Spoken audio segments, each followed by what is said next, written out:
Vision and a hope for our people and in our community. Thank you, Mr. Speaker. I commend this bill. I understand the next call is a split call. I'll ring the bell at 4 minutes. Lees-Galloway.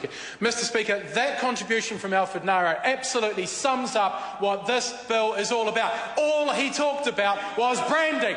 Branding, it's an absolute distraction. It does nothing to actually help people into work.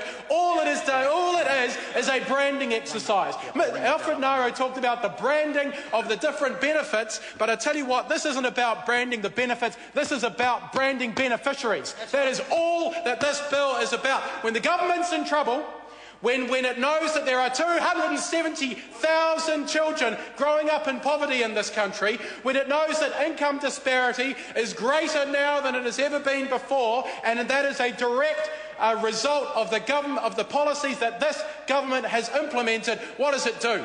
What does it do? It starts to pick on the beneficiaries. It tells New Zealand that every beneficiary is on the run from the law, or every beneficiary is a drug taker, or every beneficiary is a bad parent and needs to be told how to raise their children and the things that those parents have to comply. I saw Paula Bennett's press release about forcing parents to put their children into early childhood education. The word comply or compliance occurred at least 5 or 6 times in that press release, and that's what this government is all about, is getting people to comply. I hear terms like social obligation. I hear terms like social engineering. This government is working overtime on social engineering and getting people to comply with its view of the world. Order. If I can't hear the debate, it's too loud. Now quieten down. Lees-Galloway.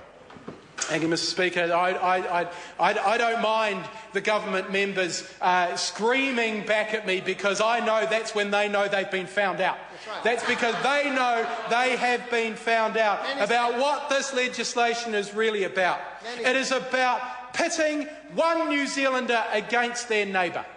It is about divide and rule. It is about distracting people from its own failures. That is all that this legislation is about, Mr. Speaker.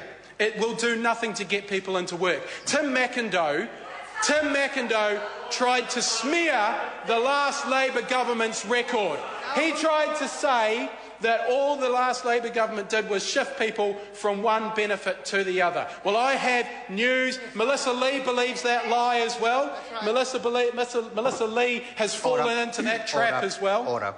The member can't use that word. There's a Speaker's ruling 42.2 about using the word lie. So I'll ask the member to withdraw that comment. Speaking to that. No, I've ruled. I withdraw that comment. Just carry on. Melissa Lee has fallen into that trap because she is so foolish to believe the government's own rhetoric. This is what the last Labour government did. We got people off benefits and we got them into work because we made sure that there were jobs. That's what this government should be focusing on, but it has so demonstrably failed to get people working that it has started this act of diversion simply to get New Zealanders fighting against each other and not fighting against this pathetic, worthless government that is not working for New Zealanders. They want us to believe that all beneficiaries are on drugs, that they're not ready to work because they're on drugs. And Tim McIndoe used the example, he cited the number of jobs that are available in New Zealand at the moment. On Trade Me. I agree with Tim McIndoe. There are jobs out there. There are jobs out there, but people cannot get them, and here's why. 1, for every job that there is out there, there's at least 10, if not 20 people applying for that job. Darian Fenton suggests it's more like 200. So there is so much competition for jobs out there. But here's the other thing. This government has cut back the training that people require to have the skills that they need to get into those jobs. This government has slashed polytechnic funding, it has slashed tertiary education funding, and that is why people are not able to get into those jobs, because this government does not want them to have the skills to be able to. And Boris Williamson says this. He says it's true. He's saying it's true that he says it's not true. Well, you just have to look at the facts, Mr. Williamson. You just have to look at the facts. This government has cut and slashed tertiary education, and that is why people are not able to get into those jobs. This is nothing more than a distraction from this government failure. Order. When the member's time is up, order. When the member's time is up, and I've called the member and said the time is up, that's it. You don't carry on. Now, we have a point of order, the Honourable Damon O'Connor. Mr. Speaker, I'd just like clarification over a point that you raised. No, I have ruled on that matter, and sit down. Order, Mr. Speaker? No, sit down. I have ruled on the matter. The member, sit down. The member has withdrawn the comment that he made at the time when we've progressed. That's the end of the matter. I'm now caught. I'm seeking clarification. You referred to 42.2. That is not the standing. That is not the Speaker's ruling. And I'm seeking clarification. The member will sit down. Sit down. The member in his debate, and he did it earlier on as well, used the word lie. That's what I pulled him up on, and that's what he apologised. He didn't apologise. I asked him to withdraw the comment, and he has. We're now moving on. There is no further discussion on this. Mr. Speaker, I'm referring to standing orders. If you're trifling with me, then I'm not trifling, Mr. Speaker. It's an issue that has been raised with me during a speech that I have made, and I'm seeking clarification because it is the accusation against a member, which I accept, and the Speaker's rulings say that that is not appropriate to say that our member lies. But the member, my colleague, said that a statement was a lie. I've ruled on this matter. The member will sit. Look, I quoted 42.2.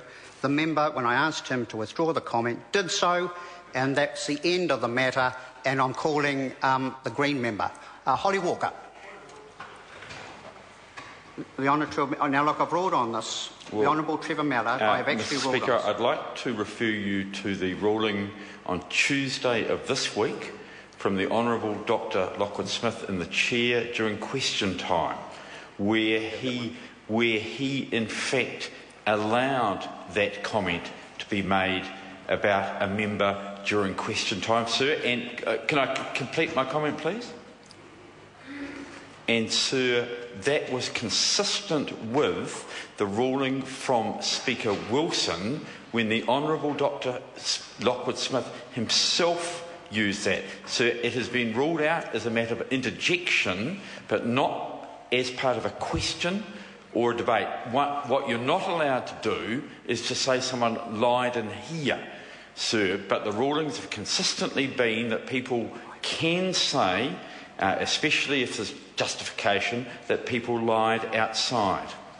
The member used the word lie. I have ruled on it. That's the end of the matter. And the member withdrew the comment at the time, and I'm now inviting the Green member to continue. Holly Walker. Thank you, Mr. Speaker. I'm proud to stand in strong opposition to